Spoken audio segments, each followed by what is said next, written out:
Bonjour à tous, ici Shadi, peut-être que vous me connaissez plus sous le nom de Chat Dessin, et on se retrouve pour l'interview de Créapassion.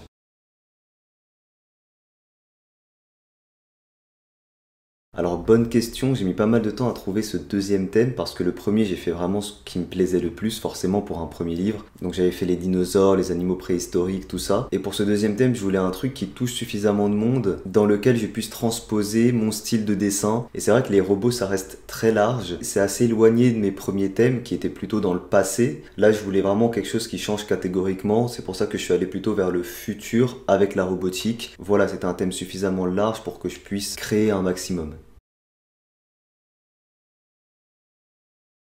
Comment les lecteurs doivent utiliser mon livre? Je pense que les lecteurs doivent tout simplement utiliser mon livre lorsqu'ils souhaitent justement refaire mes petites créations, mes petits robots. Mais voilà, je m'adresse directement aux lecteurs là. N'hésitez pas à modifier mes créations, donc les robots que vous avez dans les livres. N'hésitez pas à les personnaliser, à les modifier. C'est comme ça qu'à terme, on arrive à créer ses propres dessins, etc.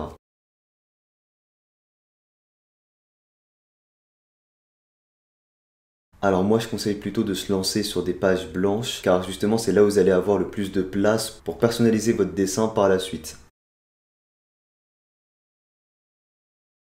Pour mon cas, c'est plutôt pour dessiner ce livre, donc où je trouve l'inspiration pour créer tous ces petits dessins. Alors c'est vrai qu'on ne se rend peut-être pas compte, mais quand c'est à nous de créer comme ça d'un coup un grand nombre de robots, c'est vrai que l'inspiration peut manquer, c'est pour ça que j'essaye de me sourcer un maximum. Quelles sont mes sources d'inspiration? Tout ce qui m'entoure, hein. Je me souviens, mes premières inspirations pour créer les robots, c'était ce qu'il y avait autour de moi, donc mon clavier, mon micro, mon ordinateur, ma webcam, et on peut retrouver d'ailleurs des robots dérivés de tous ces éléments-là dans le livre. Je me suis vraiment inspiré de tout ce qui m'entoure, et une fois les sources à proximité, on va dire épuisées, je suis allé chercher un peu dans mon imagination, voilà tout ce que j'ai pu regarder, tout ce qui est animation, tout ça, parce que ça se rapproche plus de mon style de dessin, et c'est comme ça que j'ai fini par sortir autant de robots. Je me souviens par exemple avoir vu un film centré sur les instruments de musique, pendant la période où je créais mes robots, d'où pas mal de robots qui ont une silhouette un petit peu qui rappelle certains instruments de musique.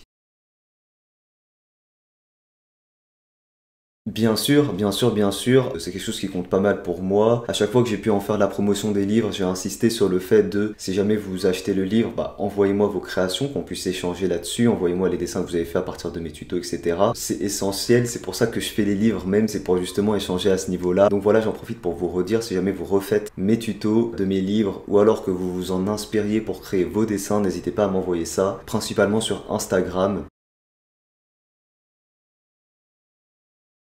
Voilà, j'ai déjà un petit peu répondu à la question précédente. Pareil, le plus simple c'est Instagram, mais pour juste m'envoyer leurs dessins, vous pouvez également m'envoyer vos dessins sur Snapchat.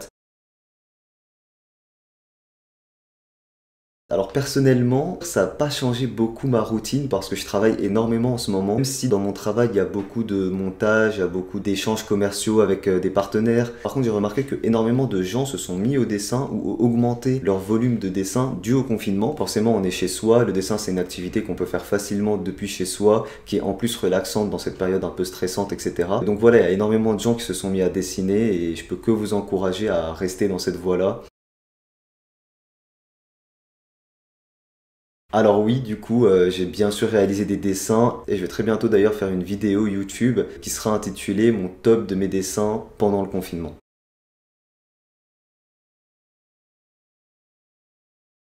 Alors franchement, je dirais que non, tout simplement parce qu'encore une fois, ça n'a pas changé ma routine. Je travaillais tout autant, alors peut-être que j'ai travaillé un peu plus parce que je pouvais pas sortir voir mes proches et j'ai dû stopper à côté aussi mon activité d'ostéopathe. Donc forcément, ça a augmenté un petit peu mon volume de dessinateur, mais pas tant que ça au final. Donc non, pas pour moi, encore une fois, mais des retours que j'ai pu avoir, ça a été le cas justement pour énormément de personnes. Est-ce que j'ai une idée pour mon troisième livre? Je peux vous dire que mon troisième livre est déjà fini, en tout cas de mon côté. Donc pour vous en parler un petit peu, mon troisième livre n'a rien à voir avec les deux premiers. Donc les deux premiers qui sont là et là, qui sont un peu dans le même thème, dans le même univers graphique, on va dire. Le troisième livre n'a rien à voir. Autant ces deux premiers livres s'adressent aux 5-15 ans majoritairement, autant mon troisième livre sera beaucoup plus large en fait. C'est vraiment un livre dans lequel j'ai transposé tout mon savoir de dessinateur dans tous les différents thèmes. C'est vraiment un livre qui vise pas le même public, qui n'est pas pensé pareil. Et voilà, les questions sont maintenant finies. Merci de m'avoir proposé ces questions. N'hésitez pas à me retrouver sur ma chaîne YouTube Chat Dessin. Je vous dis à très vite sur les réseaux. Ciao tout le monde.